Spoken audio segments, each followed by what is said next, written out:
Hi అండి అందరికీ. ఈరోజు షార్ట్ వీడియో వచ్చేసి మన ఆదిలాబాద్లో చెన్నై షాపింగ్ మాల్ ఓపెన్ అయిపోయింది.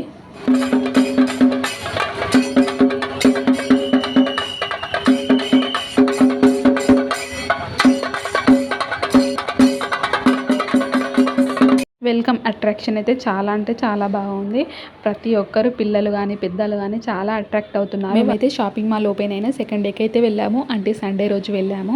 శారీలో ఆఫర్స్ అయితే చాలా అంటే చాలా ఉన్నాయి. 100 రూపీస్కి ఒక టాప్, 100 రూపీస్కి ఒక ప్యాంట్ కూడా ఉంది. నేనైతే టాప్లు ప్యాంట్ అయితే తీసేసుకున్నాను, శారీ అయితే తీసుకోలేదు. ఎందుకంటే రష్ ఉండే, నెక్స్ట్ డే అయితే వెళ్దామని అయితే శారీ తీసుకోలేదు.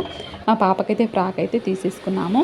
అక్కడ ప్రసాదం లాగా స్వీట్ అయితే పెడుతున్నారు. అక్కడైతే స్వీట్ అయితే తినేసి అక్కడ గెటప్తో ఉన్న వాళ్ళతో ఫొటోస్ వీడియోస్ అయితే దిగేసి మా ఆరుష్కి అయితే ఏం తీసుకోలేదు, ఎందుకంటే రష్గా ఉండే. నెక్స్ట్ టైం అయితే వెళ్తానని చెప్పాను కదా, అప్పుడు మా ఆరుష్కి డ్రెస్, నేనైతే శారీ అయితే తీసేసుకుంటాను. చిన్నగా షాపింగ్ అయితే చేసేసుకుని అక్కడ నుంచి జనరల్ స్టోర్కి అయితే వెళ్తున్నాము. శ్రావణ మాసంలో భర్త భార్యకి గాజులు కొనిస్తే మంచిదంట, అందుకే మా బావ నాకు గాజులు కొనిస్తా అన్నాడు. అందుకే జనరల్ స్టోర్కి అయితే వెళ్ళాము. ఈ వీడియో మీకు నచ్చినట్టయితే ఒక లైక్ ఇచ్చి వెళ్ళండి. అలాగే మన యూట్యూబ్ ఛానల్ని సబ్స్క్రైబ్ కూడా చేసుకోండి ప్లీజ్.